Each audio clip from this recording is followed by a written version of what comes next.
all the distinguished guests who have come to join us this afternoon. Ladies and gentlemen, good afternoon. I am honored to speak before this esteemed organization that is the Asia Society. I, of course, commend your efforts in providing a platform for dialogue and action in building bridges towards a common vision, a better future for us all. A shared vision creates a commonality of interest that enables collective action. During the Philippine presidential election last May, I was given by our people a majority mandate to lead a country of close to 110 million people. This represents a shared vision of strength through unity.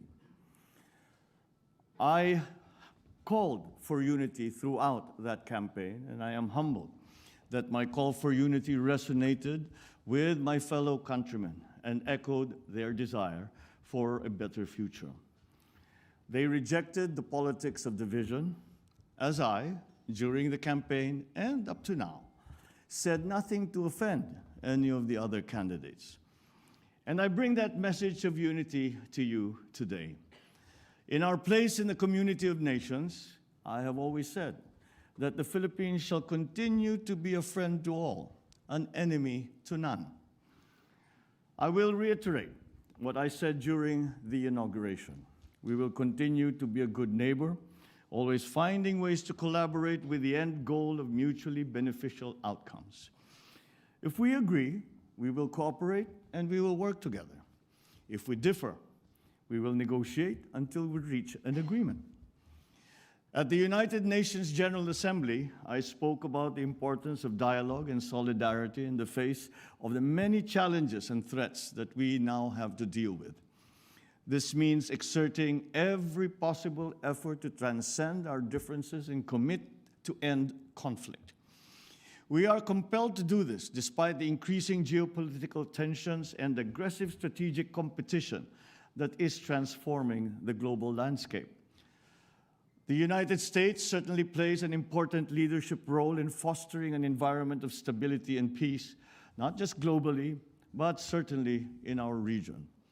We appreciate the recognition by the United States of the strategic importance of the Indo-Pacific area and its long-standing alliance with the Philippines in this regard.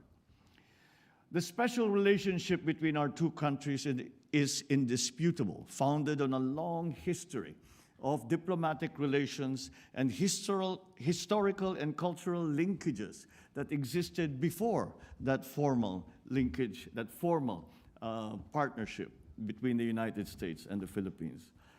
The United States, after all, is our only treaty ally. We believe that our alliance is an important basis for substantial and sustainable Philippine-U.S. cooperation in support of the Philippines' security and socio-economic development agenda. On the security front, we seek collaboration to effectively implement the framework of defense agreements while enabling the meaningful modernization of our armed forces and civilian law enforcement capabilities. As I clearly stated in my State of the Nation address, I will not preside over any process that will abandon even a square inch of territory of the Republic of the Philippines to any foreign power.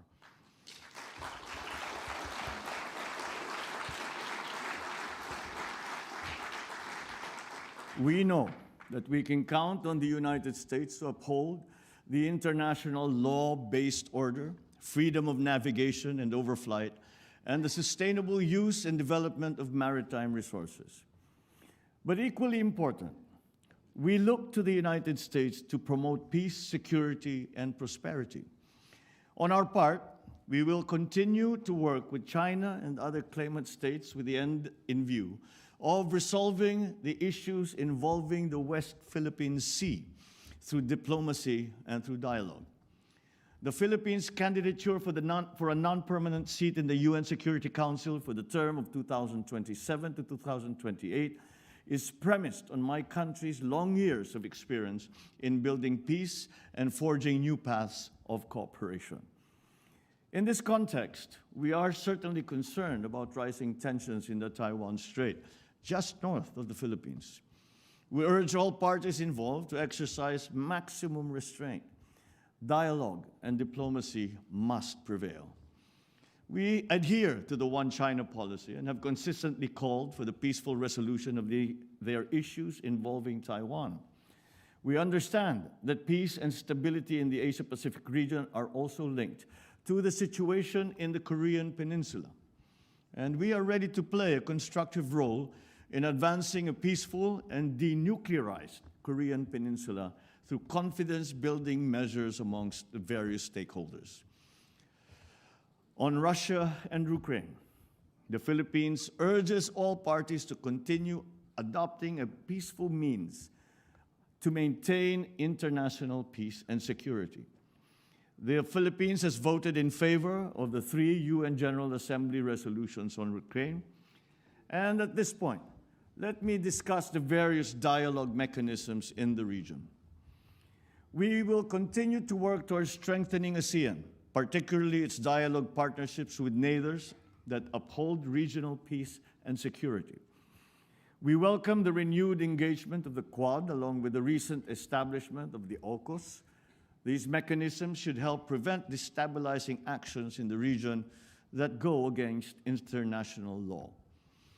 We think that these dialogue mechanisms and security arrangements should complement, not supplant, the ASEAN-centered regional security architecture that has been built over decades by the ASEAN and its member partners, as well as the existing network of bilateral security partnerships in the region. Now let me touch on the economic front. The U.S. remains a strategic trading and investment partner of the Philippines. American businesses, including Fortune 500 companies, have found a home in the Philippines. They recognize the Philippines as our country for its business-friendly policies, a very competent workforce, and a network of economic zones. Let me point out 3 reasons why the Philippines is a viable and smart investment destination. First, our macroeconomic strength and bright prospects. The Philippine economy expanded by 5.7% last year and by 7.8% in the first half of this year. Growth was broad-based, driven not only by government spending, but also by household consumption and investments, reinforced by consumer and business confidence.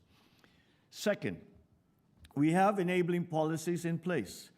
Recently, investor-friendly laws were enacted, and my administration is determined to leverage these changing reforms that will enhance those efforts. Third, and perhaps the most important point, another strong asset that we have is our human capital. We boast of a young, educated, hardworking, English-speaking workforce that is among the best in the world. With a very young median age of 25.7 years old, the Philippines enjoys a demographic advantage from which investors can benefit. We would welcome capital investments from the U.S., and our priority sectors are agriculture, clean energy, particularly nuclear energy, health systems, information technology, and business process management, or IT/BPM, digital connectivity and manufacturing, including the critical sectors of semiconductors, green metals, batteries for electric vehicles, and electric vehicles themselves. The Philippines looks forward to how the Indo-Pacific Economic Framework will support our efforts to promote resilient supply chains, health systems, infrastructure, as well as clean energy and decarbonization. These pillars are consistent with the shared priorities as outlined in a joint vision statement for a 21st century United States-Philippines partnership that was adopted last November. We hope for the reauthorization of the Generalized System of Preferences, or GSP program, which will greatly benefit both our countries. The GSP has long been a win-win program for the United States and its development partners, including, of course, the Philippines. These are interesting times, and there are many things to accomplish. The far-reaching ill effects of the pandemic compel us to reinvigorate our economies in a spirit of sustained cooperation and collaboration. We must use public and private resources effectively to encourage the expansion of trade, investment, technology transfers, all to accelerate our development. Despite the challenges of the pandemic and the global economic crisis, the Philippines remains on track to graduate to upper middle-income country status by next year. With steady investments in infrastructure, agriculture, food security, public health, education, and other social services, we seek to become a high-income country with zero extreme poverty by the year 2040. The same spirit of solidarity and cooperation that animates our relations with foreign partners will also advance our efforts to address climate change. We must enhance our collective capacity to urgently and decisively respond to this existential threat that not only the Philippines, but the entire world is facing. Certainly, the world continues to be faced by enormous challenges. But I am confident in the future because I have 110 million reasons for being so. Such is my faith in the Filipino people and the relationship we hold with the United States and our other allies and partners and friends. With the continuing support of our only treaty ally, we know we can make a better future happen. Thank you and good afternoon.